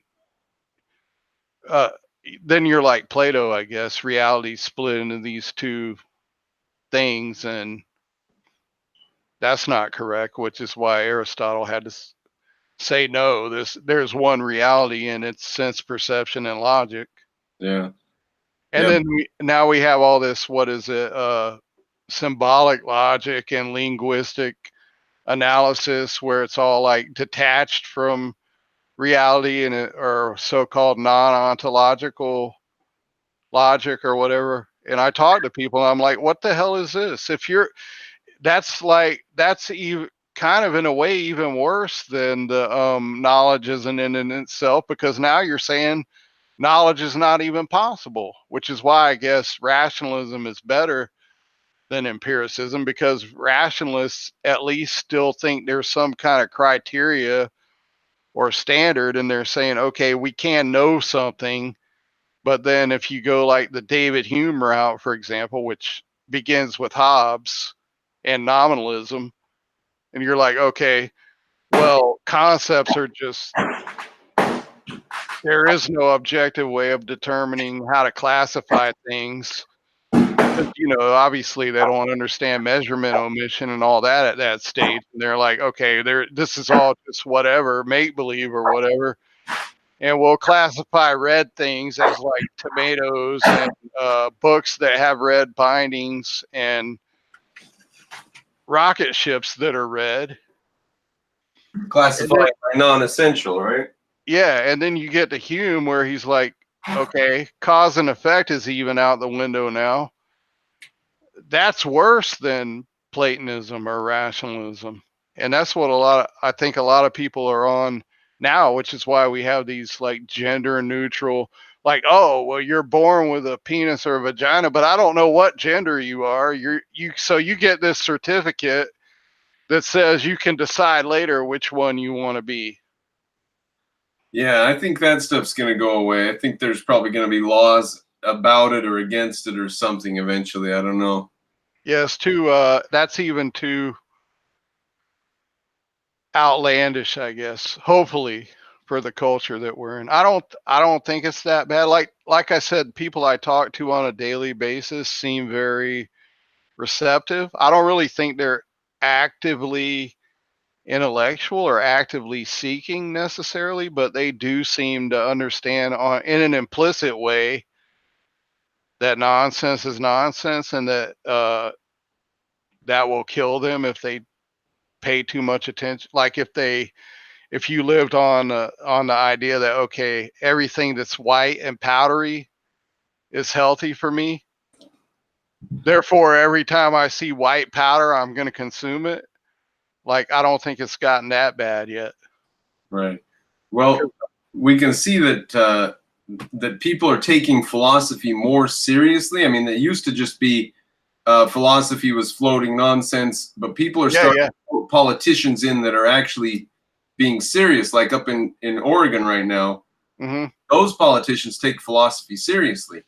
You know, they actually believe that Antifa is against fascists and that the right wing is trying to destroy society. And, you know, their philosophical ideas, they can disregard the reality around them. They take their philosophy more seriously than the reality around them. So I think I kind of do that. It might sound bad for an objectivist to say that, but I've heard of Antifa, and I'm pretty sure they're not anything good, but I actually don't even know what that is because I'm so into living my life and pursuing happiness that I like not to pay attention to things that will stress me out or depress me or whatever. what if a group of guys assembled in downtown Portland and started directing traffic, and the mayor called the police and told them not to go to the scene, and those guys ended up beating up several citizens and nearly killing one? That would be bad. That happened. Okay. I knew it was something I wouldn't like, but beyond that, I didn't know the details of it. Yeah, the mayor told the police to stand down because the anti-fascists, Antifa, Oh, that's what that is. yeah, the people who are against fascism were on the scene cracking people on the head, so the police didn't need to be there. So they're like, what, thugs? Yeah, thugs. It's like the brown shirts. It's like Hitler's brown shirts in the 30s. You know, a private little army that starts replacing the police, and bit by bit, maybe they'll get stronger, or maybe the FBI will crack down on them as a. They derailed a train near Portland. They destroyed the tracks, and they actually put a video. Wow. That's crazy. That is domestic terrorism. It was fracking equipment on the way to oil fields to go help with fracking. So they felt that. That's not a massive contradiction, is it? No. So they are a domestic terrorist organization, and so that is Oregon is philosophy being taken more seriously than 10 years ago, back when politicians were like, yeah, philosophy, sure, but let's just raise taxes a little bit. So are you saying that there's less pragmatism, or that's kind of like fading out? Yeah, being practical is fading out, and people are starting to take ideas more seriously. Yeah, ideas are very serious. Yeah. But, you know, 20 years ago, there's no difference between a Republican or a Democrat. They'd get into office and nothing. Right. You know, now if a Democrat gets in office, you can fully expect your police to stand down and thugs to take over the university and people to get beaten up. Right. Yeah, I can see that. Even though I didn't know what Antifa is, I know enough about what's going on in the culture to see that. Yeah. So, yeah, I mean, I guess that's good if that's what it takes for people to wake up. But I don't like that we have to go through that in order to learn that lesson. But yeah, I guess worse things have happened in history. No, I think that they're engineering it in a particular way. I mean, the headlines that came out were the right wanted violence in Portland and they got it. Uh-huh. Now, the right didn't have anything to do with it. Mm-hmm. It was the left attacking a journalist. But the headlines were that the right wanted violence and they got it. So is it like a frame, or they're just saying right? They're framing the right. So what I think they're going to do is they're going to keep on with the thugs doing their thing, but eventually a group of people are going to come out and attack the thugs. Mm-hmm. Right? And when that happens, then they will send the police in to attack the people on the right who are actually just defending their neighborhood against thugs. Yeah, because they could just be like individualists or whatever. Yeah. Which is why you put right in scare quotes. Yeah. They're not actually against anybody or for anybody. They just want the chaos to stop. So people see the deployment or engineering part of philosophy right there, because they're taking these false dichotomies and trying to use them in a practical way to make it look as if like a cup and ball trick. Oh, there's this other thing going on. But hopefully, though, there's enough people like me and like you around who can see through this, who would be like, okay, well, that's what they're saying, but that's obviously bullshit. Yeah.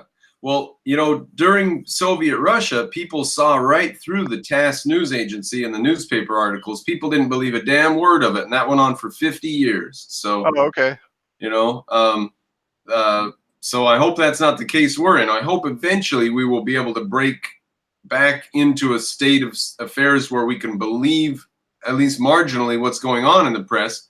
But right now, the press is just saying the right wanted violence and they got it, and it's the right's fault. And as long as they're doing that, only stupid people are going to believe them, and they're going to continue to lose respect. Right. So. And I like to think that even though people aren't like as philosophical or principled or whatever you want to call, I like to think, although I don't know, just based on the people I work with and talk to on a daily basis, I like to think we're not yet that far gone. Yeah. Or they're not like that gullible or credulous. Well, I think we will wake up as we see Europe disintegrate. I think we'll have to. Yeah, that is often what it takes, is to like, car has to slam into the wall at 200 miles an hour, and then people are like, oh, wait a minute, there's something really serious going on here that I need to pay attention to. Yeah.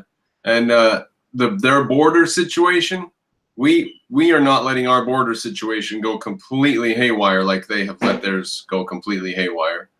So hopefully that's a sign of how we are going to be dealing with all this other garbage that they are currently just falling to pieces with Muslims coming into their countries and all that kind of thing. Yeah, rape gangs and stuff. Yeah.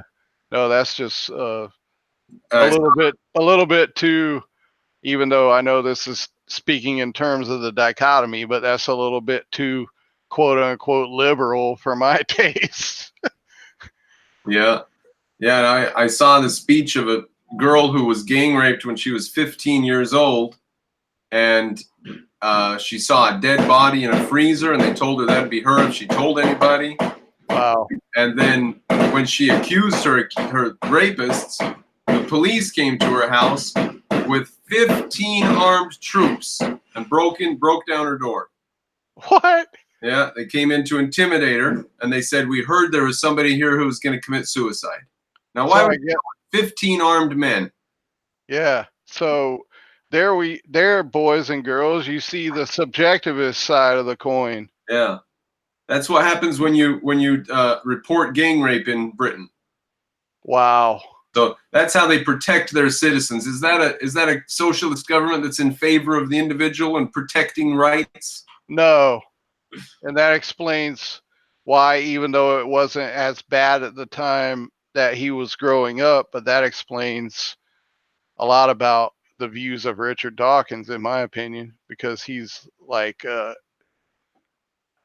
really into altruism, even though he's an evolutionary biologist. I'm like, why would you, like, how do these two things go together? But yeah, people don't see it's that hierarchy, isn't it? The hierarchy of concepts and knowledge, starting at the base with perception, and they don't understand, hey, you can't, I think you talked about this in a recent video, you can't put, with the anarchists, you can't like derive ethics from politics. And like when people start getting everything like all out of order and out of whack and everything, that's when things start to go sideways. Like you can't understand these things in that way, because it's I guess the law of identity and then causality as a corollary of that. You can't see the causal relationships between these things. Well, here's an example just to concretize it for us. Right. If we're talking about chairs are individual objects for humans to sit on. Right. Now, chair is a type of furniture. Right. That's abstract. Now, if I go around saying furniture all the time, every time I say sit on the chair, if I say sit on the furniture, Yeah, my meaning is going to begin to lose clarity. exactly. Because a chair is a concrete, and furniture, there is not actually any furniture in the world. There are only chairs and tables and end tables and coffee table. There's no furniture. There actually is not any furniture in the world, ever. Right. There are only chairs and tables. Gotcha. So when they start using some other word That's even higher than furniture. and drop the context of what they're talking about, now, as an example in that, when they say monopoly, Right. what do you mean by monopoly? Monopoly occurs in that other place over there. Like they start saying monopoly in the economic sphere. Monopolies don't occur in the economic sphere. What are you talking about? Not in capitalism. Exactly. Not anywhere. They only occur by force. Monopolies can only occur by force. Well, that's why I said capitalism, because some economic systems. Well, are you saying that would rule it out as an economic system if force is involved? Yeah, that would be a mixed economy if you. Right. Okay. Well, anyways, we both agree. Yeah. If force is involved, then it could be a type of economics where that would, but that's not capitalism, obviously. Yeah. That's why I said monopolies are not possible in a capitalist economy. Yeah. Yeah, that's a beef I'm going to have with the anarchists on Sunday when I talk with Victor Pross about it. Oh, yeah. It's going to be fun. I heard some of those videos, it was funny when you said, yeah, I sped that up because it's so much for people to have to endure. And I was like, oh, yeah, now that you put it that way, I appreciate that. I thought it was some kind of trick he was doing. Yeah, I'm just going to talk really fast and get as much information in under the radar as possible so that it goes into your subconscious or whatever. I didn't know what was going on. I just knew, like, wow, this guy is talking really fast. And I didn't know why. Yeah, no, I had listened to it several times through, and so all I needed to get was my thought clear. Yeah. So. Well, I can imagine you not wanting to listen to it several times in real time. Yeah. Like, I've already heard this one time. Yeah. And that was like Chinese water torture. So now here I go a second time. All right, I'm recording the video now. I'm going to fast forward this audio. Yeah. I appreciate that you had to go through that much to make the video. So yeah, they're fun. I get riled up, but it's also mentally, you got to stay focused. Yeah, because it's gymnastics, right? Yeah, you got to, and sometimes I rewind it and listen to it over and over and over, trying to get what the hell they're saying. Yeah, because like you said, it's like they're on these abstractions that are like what, on the 100th floor removed from the perceptual level. Yeah. And they sure as hell don't know they're 100 floors up. So you kind of have to trace all that back down and like, well, I guess you would have some idea being having read so much in philosophy or whatever, but it's still, I can imagine it's like, since they don't know probably what they're talking about, you kind of have to make sense of it. Yeah, you have to fill in concretes for them. You have to sometimes say, what could they possibly mean? Right. They must mean either something like this or like this, and then you try the sentence out with that as the meaning. And they'll often use that when they talk to you too. They'll often try to use that confusion against you. It's almost like when the way people used to talk to Christians, and they'd be like, oh, well, is it slavery or indentured servitude in Exodus? Well, I'm not sure. It could be. And then they'll like take it and they just try to twist it around. I guess that is the problem with, I guess subjectivism and intrinsicism both have a type of mysticism, now that I think about it that way, or they kind of go hand in hand, but they're not always together though. You could be a mystic on either side, yeah. Sure. Right. Like the communists. Yeah, Mystic the muscle, right? And mystic the mind. communists were mystics. You could be a mystic who believes in the supreme of the state, and you're Yeah, integrated around that idea. Hegel. Yeah. Or or you could be a mystic who believes that you should just wander the countryside and have a crystal at your bosom to keep your heart warm and just eat the food it gives you.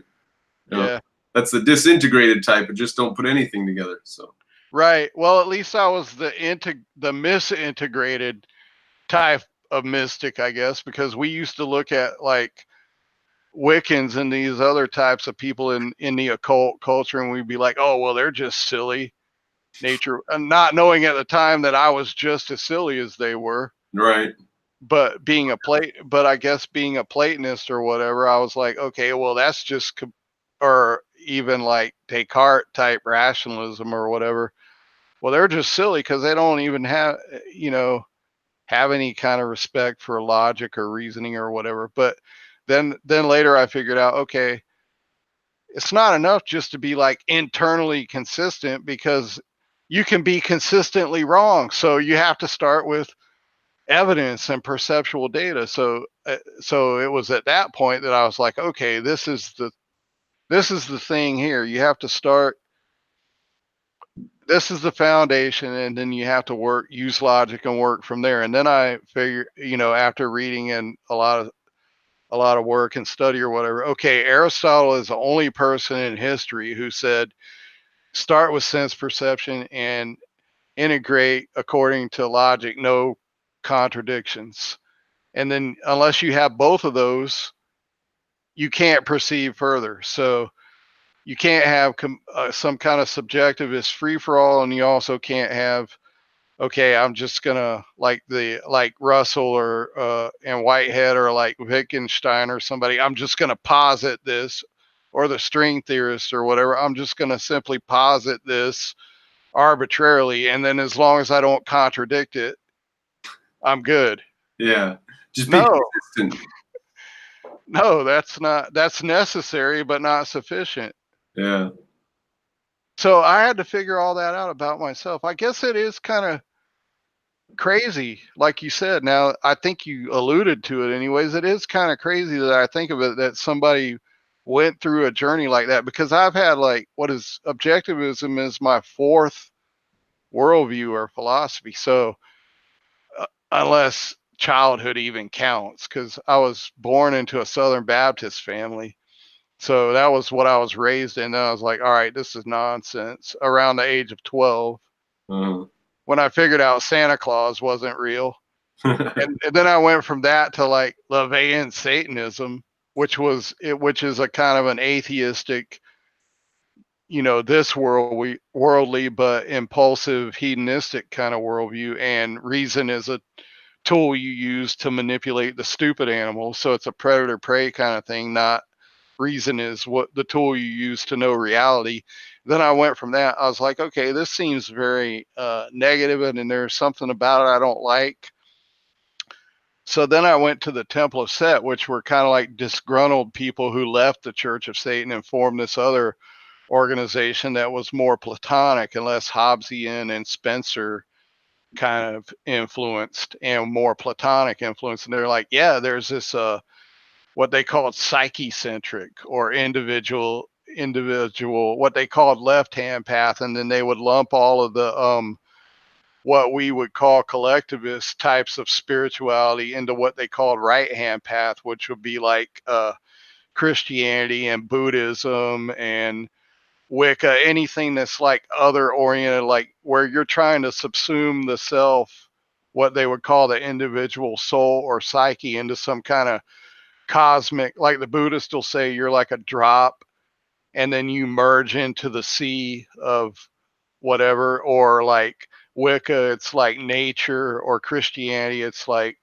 God, that kind of thing. So it had that kind of individualist, collectivist thing going on. But then what was wrong with it was the mystical or magical element, where it said, okay, primacy of consciousness, which I didn't know at that time, but primacy of consciousness, where we can just like will things, like cause and effect like magic.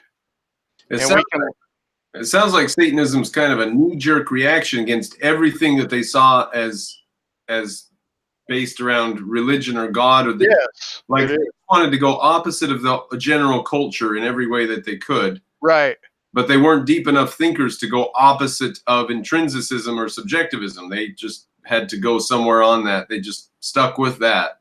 Well, that's why I don't think that people know that there's a dichotomy, not even just them, but like in the general culture, because those people do tend to be more philosophical and think like they're really trying to find something that's some kind of principles to guide their life. But yet, so if they don't see this dichotomy, see, I don't know if you've ever know anything about Satanism, but if you read the Satanic Bible by Anton LaVey, he has these 9 satanic statements where it says things like Satan represents indulgence instead of abstinence, and vital existence instead of spiritual pipe dreams. So it's like a denial of anything spiritual or supernatural or the soul or whatever. And so but if you read the sequence of it, and I didn't discover this until I joined the Temple of Set years later because some other person wrote an article about it, but the sequence of it parallels a series of statements from Galt's speech in Atlas Shrugged. And the concepts, you can tell by the order of it that it goes in the same order, and the concepts look similar. But where it goes wrong, where I think Satanism went wrong, is it tries to it doesn't understand the difference between integration and mixing things together. So it takes influences from, like I said, from Thomas Hobbes and Herbert Spencer and like Mark Twain and maybe Bernard Shaw and people like that. Just a salad bowl of ideas. Yes, and superficially it looks like they all go together if you're not, like you said, a deeper thinker. And so they have like nominalism as their like theory of concepts, and even though they probably aren't consciously aware of that. So they've got like nominalism, and then they've got so it's this worldly, and it says, yeah, there's nothing supernatural. So in that sense, they're congruent with Aristotle, but where they're not congruent is so the metaphysics is congruent, but then when they get to epistemology, they're like, yeah, nominalism and smart animals prey on the like stupid animals and just like use them, manipulate them, or use them for their own ends or whatever kind of thing. And so that's LaVeyan Satanism. But then this other group of people broke off and said, no, that doesn't seem right. And this guy was more influenced by Platonic philosophy, and he's like, no, this individualistic, what you would call the satanic thing, because if you look in the Bible, Satan is like this. He got kicked out of heaven for being an individualist, right? Because he's like, no, I'm not going to follow Jehovah because I don't think he's right, and I think this other thing is right, so I'm going to stand up for that. And then Jehovah's like, no, you're cast out of heaven because it's my way or the highway kind of thing. I actually always thought of that as kind of a parallel to the King of England and the American Revolution, actually. So when Muslims call us the Great Satan, I'm like, wow, you're very perceptive there, because we kind of are satanic in that sense, in the sense that but then, rebellion as an end in itself is just as irrational as knowledge as an end in itself. It's if the rebellion, like the founding fathers, rebelled for a reason, like for a rational purpose, not as an end in itself. So I had to figure that out. So I was like, okay, James Dean, no, you got it wrong. What do you got? What are you rebelling against? Well, what do you got? No, that's the wrong answer. Yeah. So to me, that's Satanism, that rebellious thing, and the hedonism. So there are some good elements in it. It's just not properly integrated into a broader, epistemological and metaphysical context. So then the Temple of Set is like this Platonism offshoot of that.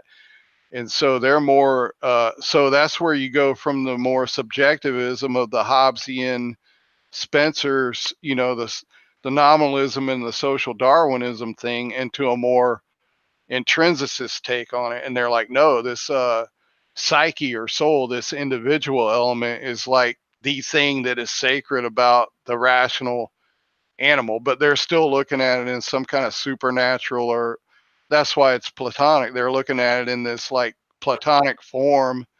In fact, I think the founder of it called Set, which was what they went from Satan to Set as being the focus, because they're like, oh, well, Set is older in ancient Egypt, so he's like the pre-Christian thing that Satan is based on. Hmm. That's like a very like condensed version of the all the reasoning of it doesn't matter anyways because it's nonsense. But this is the thing about the human being, what they call isolate intelligence. And so it goes into that, and then it's like but they do believe in a psyche or a soul. And then I don't know if you've heard of this guy Eric Hoffer, but he was kind of like a street guy, but also wrote philosophical type stuff. But he wrote this one thing called The Ordeal of Change. And in there's this thing called the unnaturalness of human nature.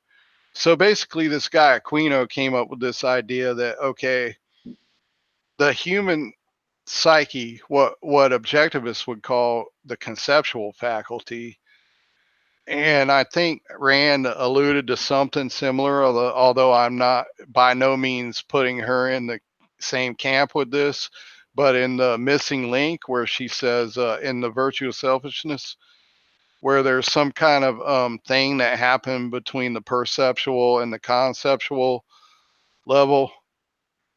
But basically, this guy is creating, it's not a valid argument because he's saying, okay, the conceptual faculty seems to run counter to everything else we know about. The laws of physics are uniform, and then like evolution happens in this way. But it's like, I think the way he put it was, you don't see short necked giraffes evolve in the direction of like 40-foot necks. So he's trying to say this rational thing is like inconsistent with everything else we know about physics and biology and stuff. Which he had a PhD in political science though, so he's like an armchair. The way I look at it now, he's like this armchair guy speculating in areas that he doesn't have the specialized knowledge to speculate in, but he's doing it in a philosophical way. So he doesn't understand, the general specific thing that like Peikoff, for example, will say, well, I will not speculate on what the basic element of the universe is in a physics context. All I can say is whatever it is, it has to be consistent with objectivist metaphysics. I don't think they understand that part. So he was like overstepping his bounds and saying, no, this means that the human psyche is non-natural, is the word he used. Yeah, I read Eric Hoffer, and it's right, real junky junk. Yeah, but yeah, I remember reading. I don't remember specifics about it. I just remember throwing it aside at one point. So, and he was, yeah. So there's that bad influence, and then the thing with back in the 70s with John Lilly, who was like the dolphin intelligence guy, but he also, I don't know if you remember the movie Altered States, but there was this thing with sensory deprivation tanks. So basically, to cut to the chase and not bore you with all this nonsense, the idea is that the conceptual faculty or reason or the psyche, whatever words you want to use for it, exists independently of what he called nature, or the objective, what he called the objective universe. He would say the universe is the totality of existence, known and unknown to humanity, which, okay, I'm good with that definition. of the universe. But then he says that within this universe, there is an objective universe, which is, you know, the laws of nature, physics, all that stuff.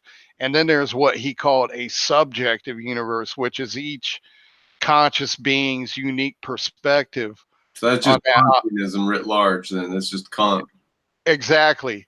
But I didn't figure that out until later. So this is initially what attracted me to looking into objectivism and reading Rand, though, was this individual, because I was into this individualistic philosophy kind of thing. But the more I got into objectivism and the more I understood it, the less I saw that it was compatible with these other things. And so eventually I understood it well enough to the point where, as I said, I experienced this cognitive dissonance and I understood, okay, I can mix these things, but I cannot integrate these things because they are not compatible. So I have to choose one or the other.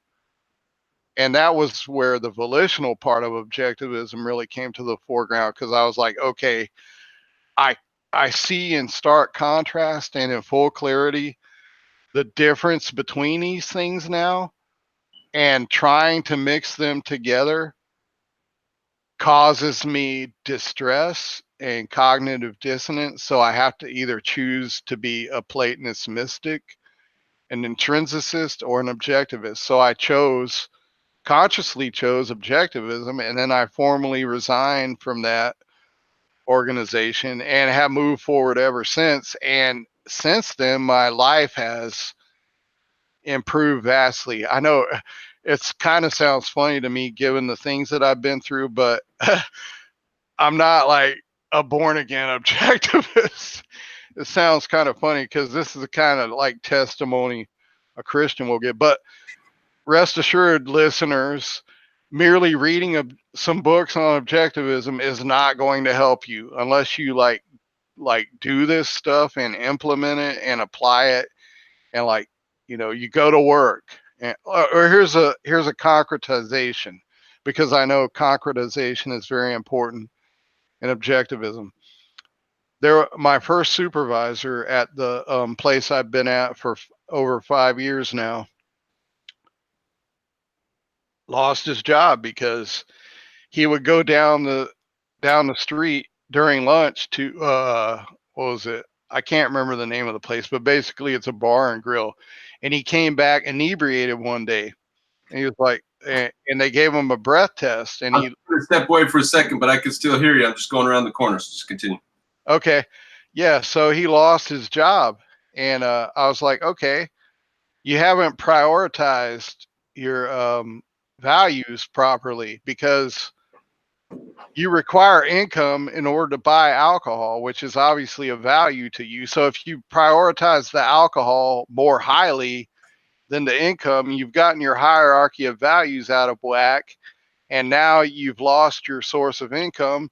So that's the way in which I would apply objectivism on a daily basis to my life, in very, like, I guess what you would call earthy or mundane kind of ways, but yet the principles are very abstract. But when you concretize it like that, you see, okay, yes, this is correct, not because you read it in a book and it sounds cool or whatever, but because when you read it in a book and you understand it, then you take it out in the world like a scientist to test it, and you test it, and then you see that it delivers the goods, and you're like, okay, well, this worked. And so the more I did that, the more I, in many different ways, of which that is just one example, the more I saw that it delivered the goods, and the better and better my life got, the more by living that way. So I think that's very important. And I don't know, I guess I'm trying to say, yes, you have to be intelligent or intellectual or whatever. You have to read.